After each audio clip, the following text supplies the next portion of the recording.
جلسے کو آباد کیا، بانی محفل کے دل کو خوشی حاصل ہوئی۔ اللہ تبارک و تعالی آپ کی حاصل قبول فرما کر دونوں جہان کی نعمتیں عطا فرمائے۔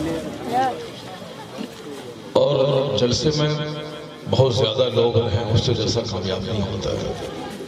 جلسے میں جتنے بھی لوگ رہیں سب زندہ دل رہیں تو اس سے جلسہ کامیاب ہوتا ہے۔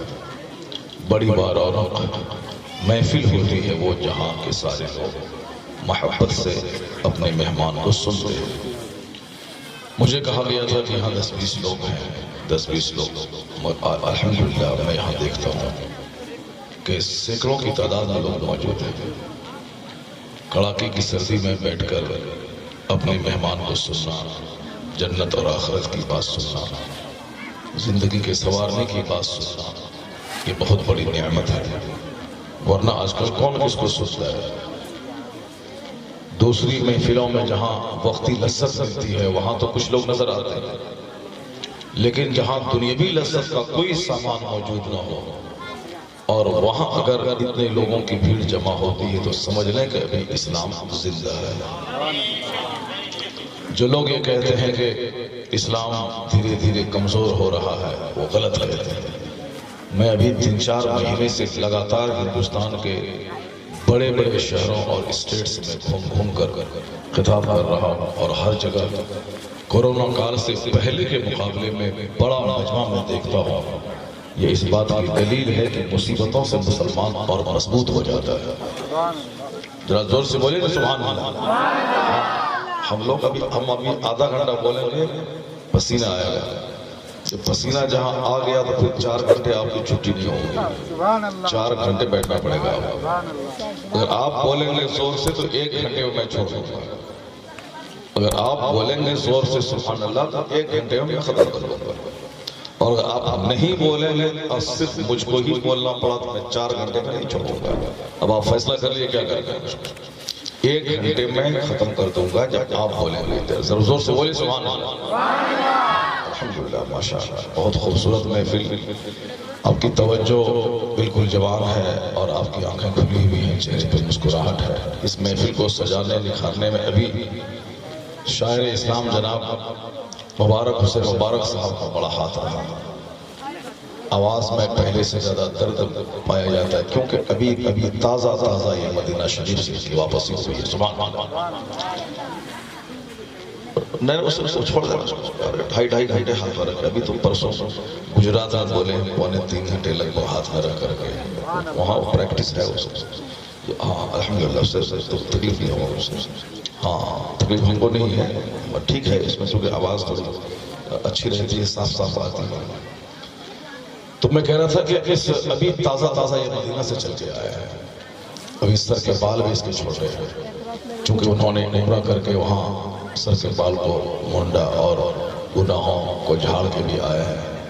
جب آدمی کا گناہ کم ہوتا ہے تو ان کی بات میں مٹھاس اور لذت ہوتی ہے۔ گنہگار لوگ چاہے وہ 1000 چلائیں چیخیں اس کی بات میں دم نہیں ہوتا، اس کی بات میں لذت نہیں ہوتی۔ لتا منگیشکر سے کسی نے پوچھا تھا کہ آپ کے بارے میں کہا جاتا ہے کہ آپ مغرور ہو گئی ہیں، شہرت اور مقبولیت پا کر نیو یارک امریکہ میں ان سے انٹرویو لیا گیا تھا کہ بہت زیادہ آپ شہرت پا چکی ہیں، پوری دنیا میں سارے لوگ آپ کو سنتے ہیں، جانتے ہیں، سنا ہے کہ آپ شاید مغرور ہو گئی ہیں۔ ان کا جواب تھا کہ نیور، کبھی نہیں ایسا ہوگا۔ اگر میں مغرور ہوتی نہیں ہوں گی، لیکن جس دن ہو گئی اس دن میری موسیقی، میری میوزک، میرے گانے کی جو مٹھاس ہے وہ ختم ہو گئی۔ یہ کون بول رہی ہے؟ دنیا دار خاتون بول رہی ہے۔ دنیا دار خاتون کہ جس دن میں مغرور ہوئی اس دن میری موسیقیت سے شیرینی ختم ہو جائے گی، سویٹنس جو ہے وہ ختم ہو جائے گی۔ اس کا مطلب ہے کہ دنیا داروں کو بھی اس بات کا احساس ہے کہ گھمنڈ سے آدمی کی بات کا وزن کم ہو جاتا ہے اور عاجزی اور خاکساری سے آدمی کی بات توجہ سے سنی جاتی ہے۔ مبارک حسین مبارک ابھی مدینہ شریف سے آیا ہے سافٹ ہو کے آئے ہیں، نرم ہو کے آئے ہیں، گناہ جھاڑ کے آئے ہیں. اس لیے بہت دنوں کے بعد ان کی نعت خوانی میں ایک زبردست رنگ آج محسوس کیا گیا. سبحان اللہ، بہت اچھا لگا اور میں کرام بھی محسوس ہوئے، آپ سبوں نے بھی پسند کیا. اللہ تبارک و تعالی اس شاعر خوشنوا کو لمبی عمر عطا فرمائے اور خوب اسی طرح درد بھری آواز میں لوگوں کے تار کو جھنجھوڑنے اور عشق رسول کا جام پلانے کی توفیق عطا فرمائے. تکلیف اس وقت ہوتی ہے جب لوگ نعت سن کے چلے جاتے ہیں، بہت تکلیف ہوتی ہے اس وقت. اور میں اکثر کہتا ہوں کہ اس طرح کی محفلیں ایک تو کرنے والے کم ہوتے ہیں، اور اگر محفل ہوتی ہے تو اس کو اجاڑا نہ جائے، اس محفل کو آباد کیا جائے. اور جہاں کہیں بھی اس طرح کا ماحول ہوتا ہے اس طرح محفل بدرنگ ہو جاتی ہے، اجڑ جاتی ہے. نعت خوانی بھی سنی جائے اور قرآن پاک کی تلاوت اور قرآن پاک کے پیغامات کو بھی غور سے سنا جائے.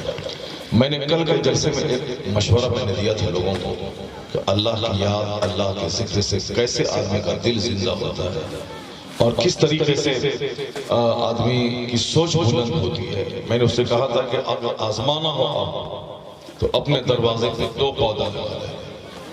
ایک پودے کے پاس روزانہ کلمہ شریف آپ پڑھیں یا نعت پاک کے چند اشعار گنگنائیں، اور دوسرے پودے کے ساتھ آپ کے پاس آپ نعت نہ پڑھیں اور وہاں کچھ نہ آپ گنگنائیں، نعت نہ گنگنائیں اور کچھ ذکر و درود نہ کریں.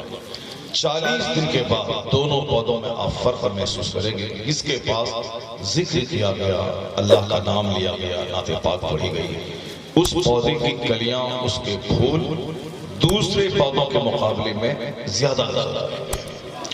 چونکہ درخت بھی اللہ کے ذکر کی وجہ سے ہرا بھرا ہو جاتا ہے، اس سے بھی اس کو بینیفٹ ملتا ہے.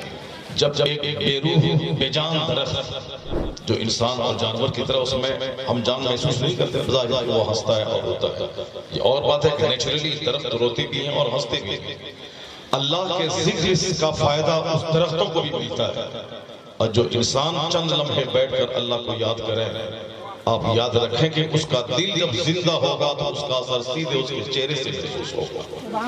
سکون پانے کا سب سے بڑا ذریعہ ہے اللہ کا ذکر کر کر اپنے آپ کو دنیا میں سیٹسفائیڈ اور مطمئن رکھنے کا سب سے شاندار طریقہ ہے اللہ کا ذکر کر کر. ذکر کو سننا اور ذکر کرنا، ذکر کی محفلوں میں بیٹھنا، اور جو ذاکرین لوگ ہیں ذکر کرنے والے ان کی صحبتوں میں رہنا، اس سے آدمی کا دل زندہ رہتا ہے. آج پہلے کے مقابلے میں دولتیں میرے پاس بڑھ گئی، مکانات بڑھ گئے ہیں، لیکن چہرہ سوکھ رہا ہے. خودکشی کے واردات دنیا میں بڑھ رہے ہیں. عورت اور مرد کے درمیان تکرار نے گھر کی ساری لذتوں کو مٹا دیا. اس طریقے سے گھر اجڑ رہا ہے، سماج اجڑ رہا ہے، محلے اجڑ رہے ہیں.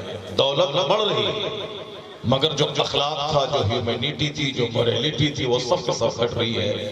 اس کا سب سے بڑا کارن یہ ہے کہ آدمی روزی کی تلاش میں رزق دینے والے اللہ کو بھول گیا. جس سے سکون ملتا، جس سے چین ملتا، جس سے دل کو طمانینت قلبی حاصل ہوتی، وہ چیز ہی نہیں ہے. لوگ صرف چاہتے ہیں کہ میں دولت جمع کر لوں تاکہ مجھ کو سکون ملے. دولت تو آ گئی گھر میں. پہلے ہمارے باپ داداؤں نے بھائی کمون ہی دیکھا تھا، لیکن آج تو ایک گھر میں 5 بھائی ہیں، 5 بھائی موجود ہیں. پہلے ہمارے گاؤں میں 1000 کی آبادی میں ایک کار نہیں ہوتی تھی، لیکن آج کی تاریخ میں ایک گاؤں میں 10-10 20-20 کاریں دوڑتی ہیں. تو پہلے کے مقابلے میں ڈیولپمنٹ زیادہ ہے. پہلے اس گاؤں میں کوئی گھستا آج سے 50 سال پہلے تو ایک ہی پکا کا گھر نظر نہیں آتا تھا، لیکن آج الحمدللہ گاؤں میں گھستے ہی وہ مٹی کی دیواریں ساری ختم ہو گئی.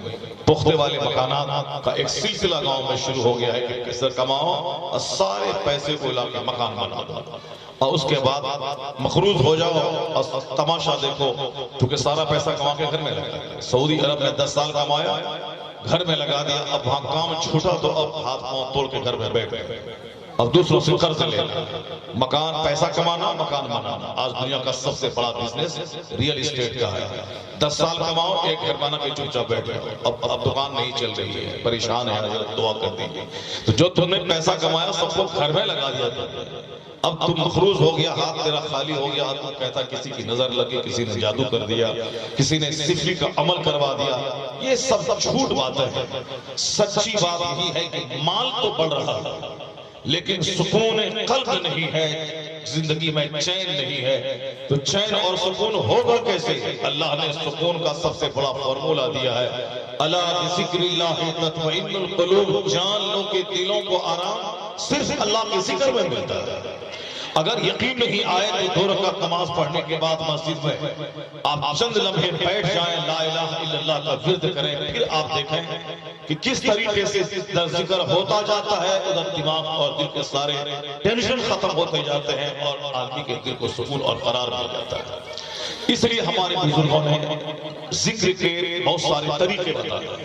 نماز پنجگارہ تو فرض ہے، اس سے بڑا کوئی فرض نہیں. حج سے بڑا فرض ہے نماز، زکات سے بڑا فرض ہے نماز. نماز سے چھٹکارا نہیں، وہ تو 24 گھنٹے میں 5 ٹائم پڑھا. اس کے علاوہ ذکر کے بہت سارے طریقے بتائے ہمارے بزرگوں نے قائم کیے. قرآن شریف میں آیا ہے کہ جب تم نماز مکمل کرو فانتشروا فی الارض، زمین پہ پھیلو، روزی کی تلاش کرو نماز کی تکمیل کے بعد. اور دوسری جگہ آیا ہے کہ جب تم ذکر سے فارغ ہو جاؤ تو پھر مزید ذکر میں کوشش کرنا نماز پڑھنے کے بعد. وَاذْكُرُوا اللَّهَ قِيَامًا وَقُعُودًا وَعَلَىٰ جُنُوبِكُمْ. ایک تو ہے نماز کی صورت، اس کے علاوہ ذکر کی صورتیں ہیں کھڑے بیٹھے لیٹے، ہر حال میں اللہ کا ذکر کرتے رہنا. اور یہ سب سے بڑا طریقہ اللہ نے بتایا کہ اگر سکونی زندگی چاہیے میرا ذکر کرنا، وضو بے وضو کھڑے بیٹھے لیٹے ہر حال میں اللہ کا ذکر کرنا. نماز ذکر کی ایک صورت ہے، اس کے مخصوص قاعدے ہیں.